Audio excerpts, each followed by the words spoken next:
Hi everyone, Psalmist David here with another fresh bread. Happy to be with you, and we're going to have a little word of inspiration for you, followed by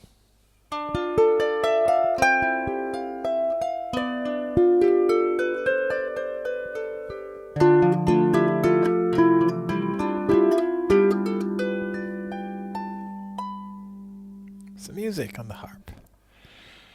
Yes, so happy to be with you this time, and the thought that's going around in my head is walking on your high hills.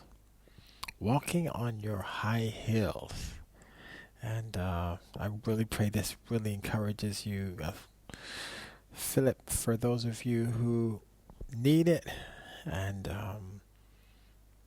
come on, let's do it. For those of you who aren't sure. And it's taken from Habakkuk. Habakkuk, one of the little minor prophets. And it's the last portion of the book, chapter 3, from verse 17 to 19. And then the postlude is real important too. So here we go. Walking on your high hills. Though the fig tree may not blossom, nor fruit be on the vines, though the labor of the olive may fail, and the fields yield no food, though the flock may be cut off from the fold, and there be no herd in the stalls, yet I will rejoice in the Lord. I will joy in the God of my salvation. The Lord God is my strength. He will make my feet like deer's feet. He will make me walk on my high hills. Walking on your high hills. So, what this passage is not, it is not a time of despair. Everything has gone wrong. I can't understand. God gave me a field. I planted figs, and it's not blossoming. The vines are not giving me anything. The olives are failing, and the flock is not bearing. Though the flock may be cut off from the fold, so you've lost some have died, and the herd is gone, and oh God, what is happening, God? I don't think this is that type of a passage. I think this is speaking about the reality that the writer is now coming to. In short, I will rejoice in the God of my salvation.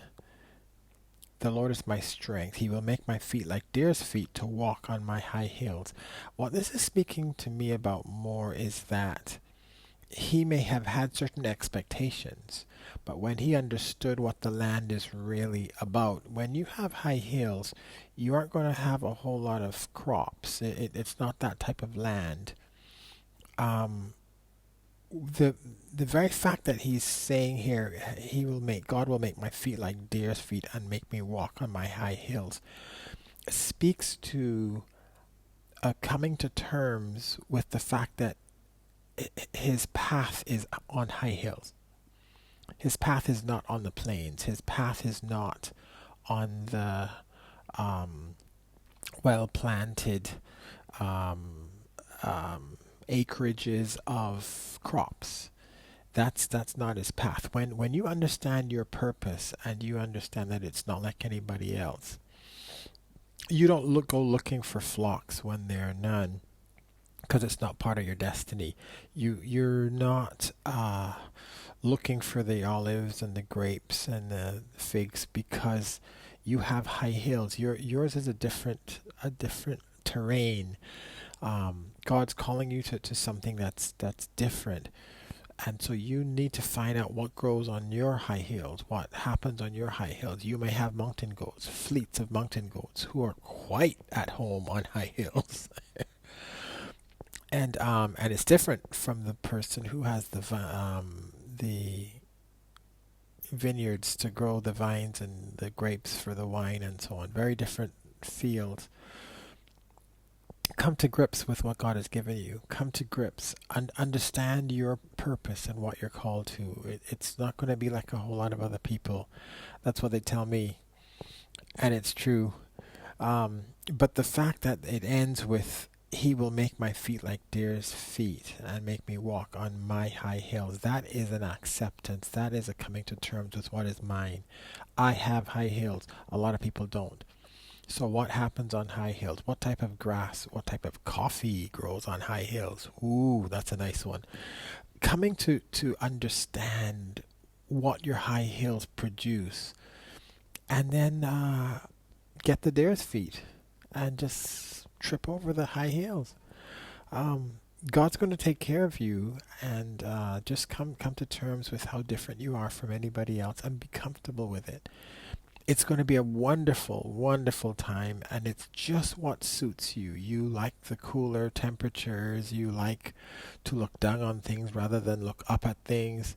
High hills are wonderful for people born for mountains, and in a sense, what God is calling us to, because I'm in that boat too, um, are mountains.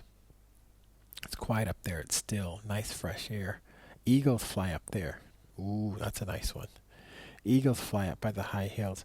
I think God is calling us to be comfortable with our high hills and ask Him to help our feet to navigate like deer's feet and bring us that comfort level.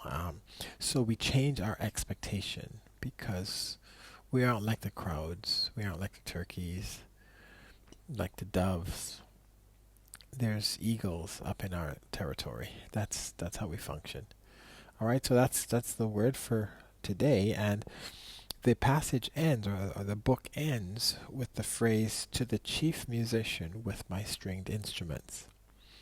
This whole book is a song. It's a song, and it ends with a wonderful passage there about when things fail, which maybe they don't fail for other people who are born for the plains and for the meadows and the seashores and so on. But for the mountain people, God is cool.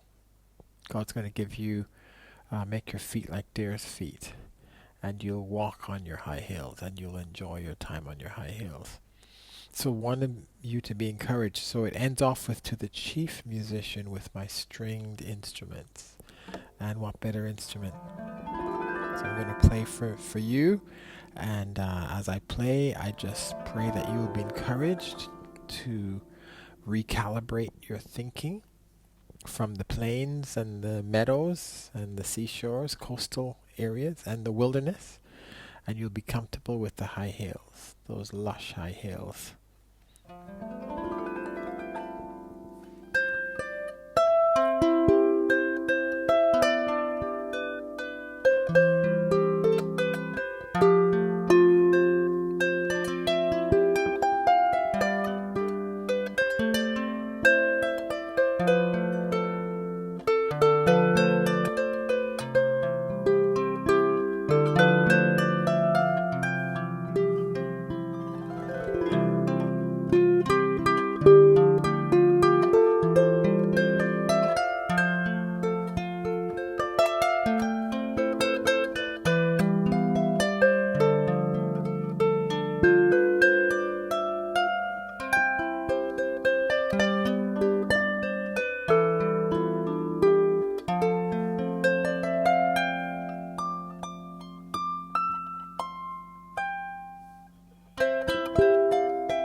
Be blessed today. Let's walk on our high hills.